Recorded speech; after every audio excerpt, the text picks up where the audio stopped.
legislative champion, the social justice champion, Mark Jefferson Golden.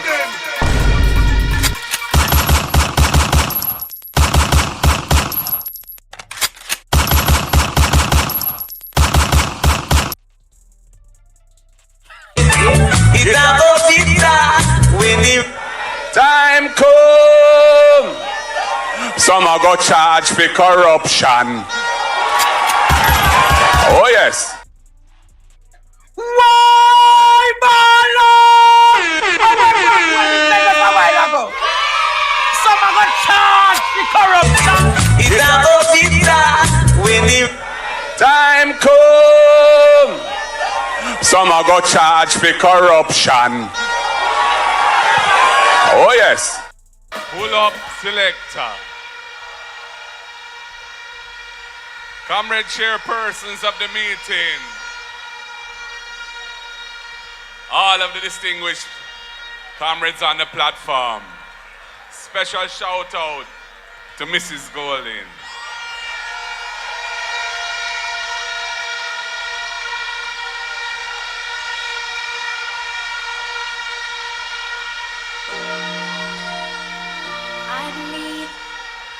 Yeah, man. Boy, this must be the biggest crowd in history ever come to a parish meeting. Crossroads jam up and block up. Crowd gone way down, so way below Carib. Way up, so. Way round, so. PNP River really come down bank to bank. I want to thank everybody who has come here tonight to show their support for their party and to show their love for their country, because time come for a better life and we have to make it happen, and it starts with you, and I know you're going to make it happen.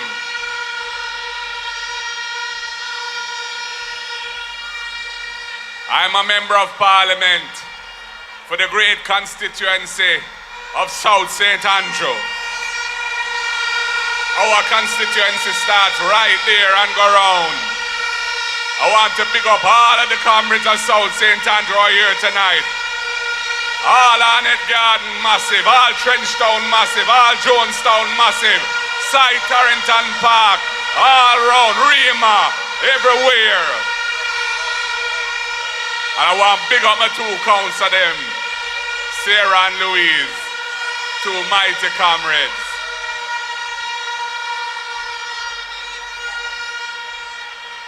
Comrades and friends, I want to big up all of the people who are watching us tonight on the internet or in whichever way this mighty conference is being distributed.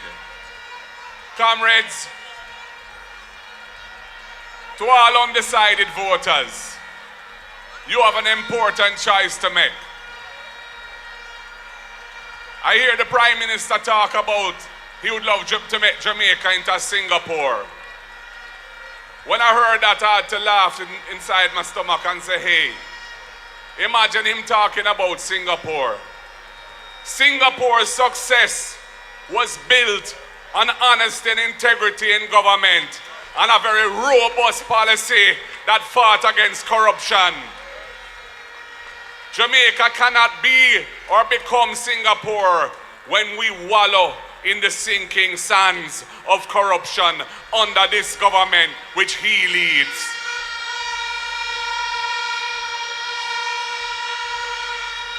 That is why we are committed to the necessary reforms to improve accountability and transparency in this country. We are going to introduce the impeachment procedure, because it sick my stomach when I saw the video of a member of parliament with a big stool in a car park beating up a woman bad, and nothing never come out of it. And that same person is running again for the Jamaica Labour Party in the biggest disrespect to women in the history of the country.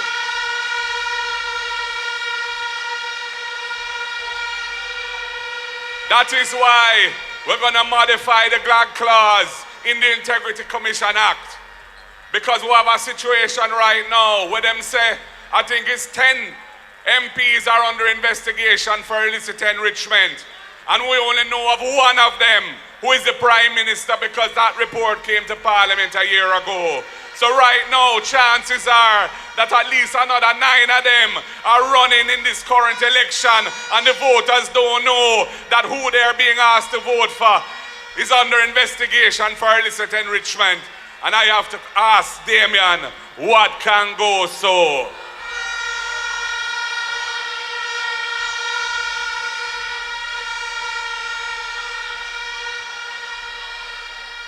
Yes, that is why we're going to look at term limits for prime ministers, and we're going to look at fixed election dates, because if the people of Jamaica say they want those reforms, we will give those reforms to them.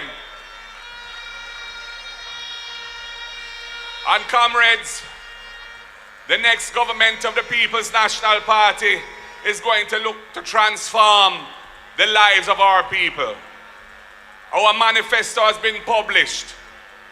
They call a meeting, even though they don't publish any manifesto, to try and disrespect our manifesto. All talking about is artificial intelligence, write that manifesto. Well, I can tell you how that manifesto was written. We had a series of retreats of the shadow cabinet, and all of our spokespersons had to present what they would like to see as the policies of the party in government.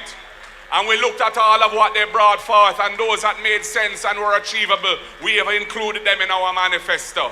The speeches that I have made and that Julian Robinson have made in the budget debates, those ideas have been distilled and put in our manifesto. And I personally edited the manifesto a week ago to make sure that everything in it was something I felt comfortable with.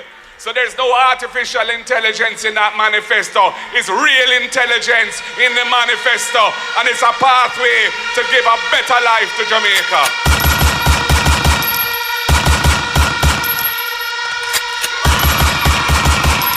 And that is why, in the words of that great song, My Leader Barnia, where the man say, we're going to juke them with free education, and we're going to juke them with a micro dam. Well, in 2025, we're going to juke them with the first in family scholarship. So any child who is the first in their family to qualify for school or university under the People's National Party government, they will get a full scholarship so they can help their brothers and sisters step out of poverty, and we can end intergenerational poverty in this country. We're doing it because the people of Jamaica need a better life. That is why we're going to build 50,000 affordable houses in our first term. We're going to have them all across Jamaica, and we're going to build them on public lands not suitable for agriculture, and we're not going to include the value of the land in the price of the house, because we want the people of Jamaica who need affordable houses to be able to access it, and they're going to get real value for money, because the land will be theirs and they don't have to pay a price for that. That's where we're going to reform the National Housing Trust and restore it to its true mission, the original purpose for which it was formed under Michael Joshua Manley, to provide homes to the people of Jamaica who need that help. That's why young people who would love to have their own home and step up onto ownership and can't afford the deposit, we're going to set aside a fund of $1 billion per year in the National Housing Trust and provide a grant, money that they don't have to repay. Anyone under up to 45 years old who has been a subscriber to the National Housing Trust for up to 2 years can qualify when they're buying their first house for that grant under the Young Person Deposit Fund. Time come for a better life. And that is why we have the rent-to-own program, because we realize right now too many of our people are excluded from accessing a mortgage loan to buy a house because they can't prove their income, because they don't have a formal pay slip. They might be a farmer, they might be a taxi operator, they might be a cook shack operator, they might be a cosmetologist or a barber or a hairdresser. Our rent-to-own program is for you. You will be able to go into possession of one of those houses we're going to build, and you can go in as a tenant, and as long as you're paying your rent, and the rent is equivalent to the mortgage, after 6 months, if you're on target, we will say you have proved your income. You're entitled to the mortgage loan. You can draw down the financing and step up from being a tenant to being an owner with your owner door key, because the time come for a better life.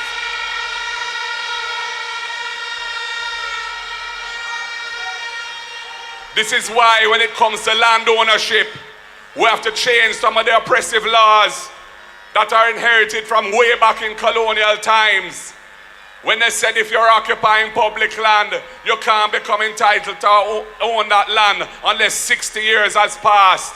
That was a time when the life expectancy of people on earth was not even 60 years. They never wanted anybody who didn't already own land to ever acquire land.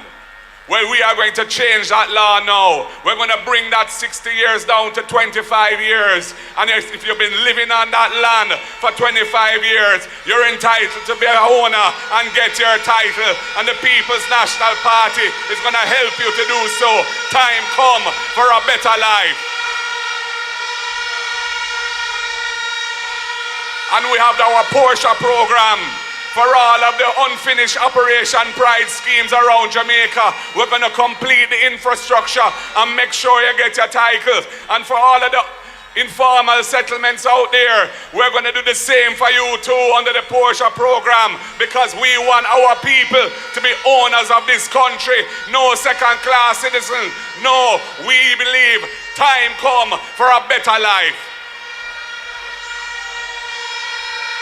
And when it comes to the workers of this country, I don't care if them feel it's a disrespect to say I am like a security guard. Me not better than no security guard. Me not better than nobody. I just come here to serve my people.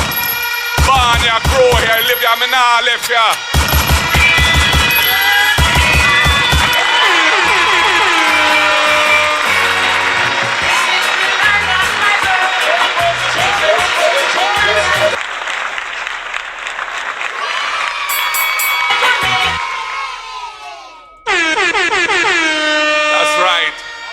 And that is why any worker in Jamaica, public sector or private sector, security guard, police officer, anybody who earns overtime, if your total income is under $6 million a year, you will no longer pay tax on your overtime money. You will get it tax-free. Your take-home pay will go up. The People's National Party is looking out for you, because time come for a better life. And for all those workers in the various industries where they use this short-term contract mechanism to keep you dangling from a string, and you don't have any security in your job, and certain benefits you don't qualify for because they don't treat you as employees. Help is on the way. The next PNP government is going to fix that situation. If you're a real worker and you're working for the employer, you will have to be treated as such under the law. Time come for a better life.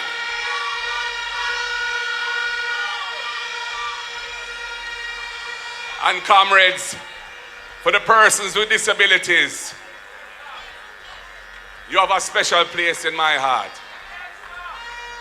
My father came to Jamaica in 1953 as Jamaica's first bone specialist, first orthopedic surgeon.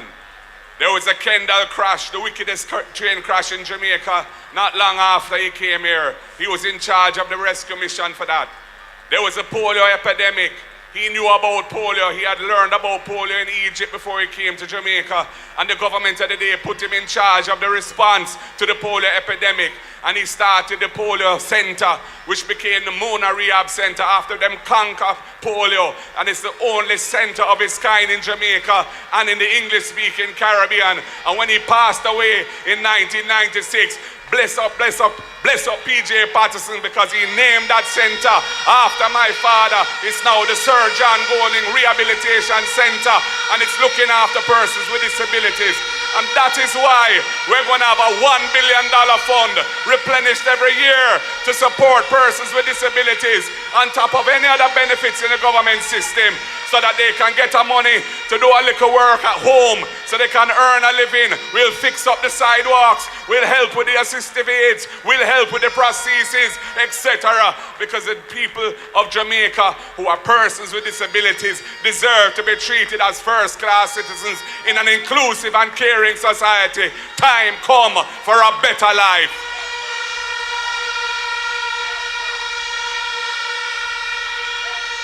And for the young people of Jamaica who have brilliant ideas and would like to be entrepreneurs but need a bus and can't get a start, we're going to have the Young Innovation Fund for you. $1 billion so you can get our money, whether you're going into tech or whether you're going into the creative industries or whatever it may be. We're going to help to put you on the road to success, because we see every young person has the potential, and we want your help build Brand Jamaica. And we're going to do it in the creative industries as well, with a specific fund for them, because we know our people are so talented. I have the honor of being the representative for South St. Andrew, Trenchtown, where the whalers were formed. Alton Ellis came from there, the Melodians and so many other artists. I know the value of our music to our culture and to Brand Jamaica. That is why we're going to establish the $1 billion fund for the creative industries, to help people who have those talents to get a bus and help to build Brand Jamaica while they build their own security in their lives. So people, we have many good policies and programs designed to transform this country. For the old people, the pensioners, those who are struggling now, we have plans for you too.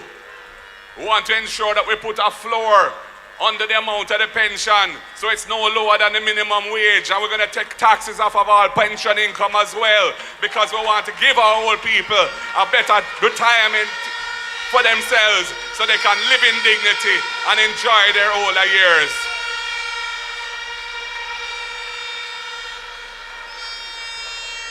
We are at a turning point, Jamaica. We are at a time when you can either choose the party that has a progressive manifesto of ideas that are tackling the real challenges facing our people, to make our people more resilient, to give our people hope, to improve productivity so we can attract real investment, so that we can generate the wealth that this country deserves to have and take our island to a higher level. A government that will be built on principles of accountability and integrity in public life. A government that you can have trust and confidence in. And a government that deserves the opportunity to prove what it can do for you and for all of Jamaica. Or you can stay where we are, wallowing in the quicksands of corruption, with a stagnant economy. A stagnant economy run by persons who don't know how to do anything different to what they're doing now, which is not working for Jamaica. The choice is clear, and I say to each and every one tonight, put your X beside the head on September the 3rd, and let the People's National Party run the next race, the next leg of this journey of national development. We have done it before, we will do it again, and I look forward to the opportunity to serve you at that level. So comrades and friends, I ask you tonight, are you ready for the victory? Are you ready for the People's National Party? Are you ready for a better life? Comrades, you are ready. X beside the head, no distractions, no intimidation, no bribery, no hanky-panky. We're going to do it with clean hands and a pure heart. We're going to do it for you. Do it for your family. Do it for your children. Do it for your grandchildren. And do it for Jamaica, land we love. One love, comrades.